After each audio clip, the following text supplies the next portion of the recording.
Bonjour, mon nom est Maxime pour le service de coaching Conduite Précision. Bienvenue aujourd'hui à une vidéo éducative. Avant d'entrer dans le vif du sujet, juste vous laisser savoir que si vous désirez faire une sortie sur la route pour de la pratique en conduite automobile, vous pouvez vous adresser à moi sur Facebook. C'est très simple de me trouver, c'est Conduite Précision et j'opère dans le secteur de Gatineau, Saint-Jérôme et La Chute.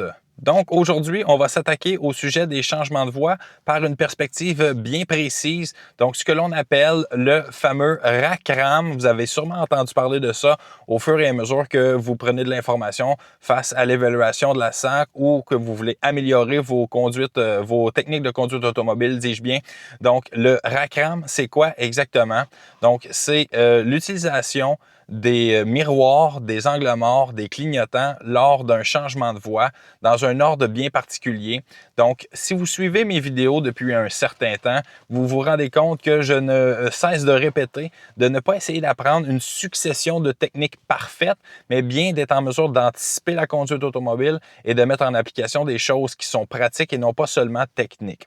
Évidemment, il y a une portion théorique à ça et vous devez faire l'effort d'apprendre par cœur un certain niveau de mise en situation. Donc, quelles sont les techniques que l'on doit mettre une par derrière l'autre pour pouvoir avoir un succès au niveau du changement de voie et avoir le plus de prudence possible et ne pas perdre de points, évidemment, à une évaluation lorsque vous vous présentez à l'examen pratique de la SAC.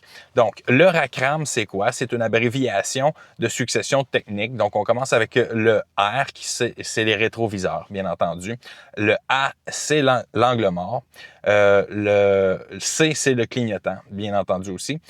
Ensuite de ça, on répète d'autres choses qu'on a vues déjà avant. Donc, RA, CRAM, donc rétroviseur, angle mort, clignotant.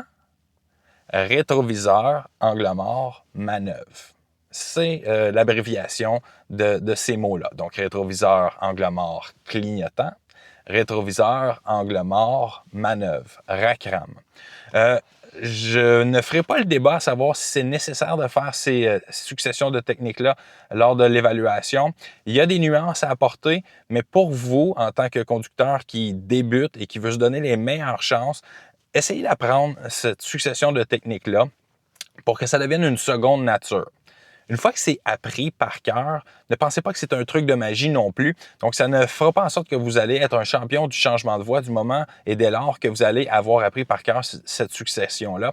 Parce que si vous ne faites que le savoir théoriquement, ça fait en sorte que ça peut devenir extrêmement robotique. Comme par exemple, je vais vous faire une démonstration de moi qui regarde rétroviseur, angle mort, clignotant, rétroviseur, angle mort, manœuvre, juste ici dans le stationnement. Si je fais ça, clignotant, manœuvre. Personne ne peut dire que je n'ai pas regardé aux bons endroits. Par contre, il y a quelque chose à dire sur est-ce que j'ai bien vu les choses qui se produisaient derrière moi. Donc, il y a une énorme différence. Ça semble être des synonymes, mais voir versus regarder. Si je fais juste poser mes yeux à un endroit, donc je vais dire par exemple les rétroviseurs et l'angle mort, personne ne peut dire que je n'ai pas regardé aux bons endroits, mais je n'ai pas vraiment vu ce qui se produisait derrière moi. Donc, je prends le temps de faire une analyse complète des informations qui se trouvent dans mes rétroviseurs. Si je ne fais que bouger les yeux dans la direction que l'on pense, ce n'est que cocher des techniques théoriques. Donc, miroir, miroir, angle mort, check, check. Donc, j'ai rétroviseur et angle mort de fait. Clignotant, je ne sais même pas s'il y a quelqu'un derrière moi, check, j'ai réussi à faire cette technique-là. Et ce n'est pas ce que l'on veut, c'est d'aller voir réellement les choses qui se produisent dans notre environnement avant de s'introduire en changement de voie. Donc, je vais aller vous faire des exemples sur la route, mais je veux que vous soyez bien au fait et que ce soit clair dans votre esprit que l'idée d'apprendre par cœur le RACRAM, ce n'est pas nécessairement de mettre en application des successions de techniques parfaites théoriques. Bouger la tête comme une girouette, ça ne donne pas la certitude que vous avez bien vu les choses et les éléments importants lors de la conduite automobile. Donc, juste avant de partir, on va refaire le RACRAM ensemble. Donc, il s'agit, si je veux faire un changement de voie de gauche, donc rétroviseur au centre, rétroviseur sur la gauche, angle mort complet, clignotant activé, rétroviseur central, rétroviseur à gauche, angle mort complet et changement de voie en faisant ma manœuvre. Donc, je suis maintenant inséré sur un boulevard à 2 voies. Je désire aller prendre la voie de gauche. Donc, je vais commencer à faire le rack-ram et je vais le faire de façon succincte pour vous donner un effet de comment ça se produit. Donc, rétroviseur, rétroviseur, angle mort, clignotant, rétroviseur, rétroviseur, angle mort, manœuvre.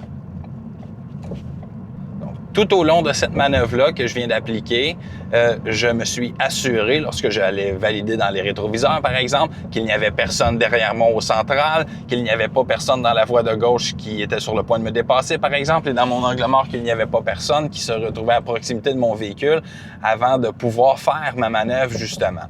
C'est le but du rack-ram, c'est d'aller valider l'information réellement et pas simplement de façon théorique. Donc, je regarde dans mes rétroviseurs, mon angle mort, tout est beau, je mets mon clignotant, je revalide mon hypothèse, tout est beau encore, tout est beau encore, effectivement, il n'y a personne et je fais ma manœuvre à ce moment-là. Donc, je vous refais une dernière démonstration du rack-ram, cette fois-ci en vous expliquant mon schéma de pensée au fur et à mesure. Donc, je désire aller dans la voie de gauche, rétroviseur central, il n'y a pas personne derrière moi, rétroviseur latéral de gauche, la personne est très loin, elle n'accélère pas.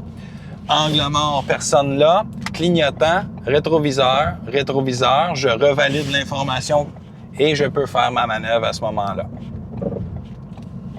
Donc, bien entendu, concernant les changements de voie, il y a bien plus à mettre en ligne de compte que le fameux rack-ram, donc la vitesse à laquelle on doit opérer nos changements de voie, le contrôle sur le véhicule automobile, à savoir de quelle manière on doit faire la manœuvre, est-ce que c'est quelque chose qui est très rapide, est-ce que c'est quelque chose qui doit être fait en douceur, etc. Donc, il y a plusieurs autres éléments qui rentrent en ligne de compte à ce moment-là.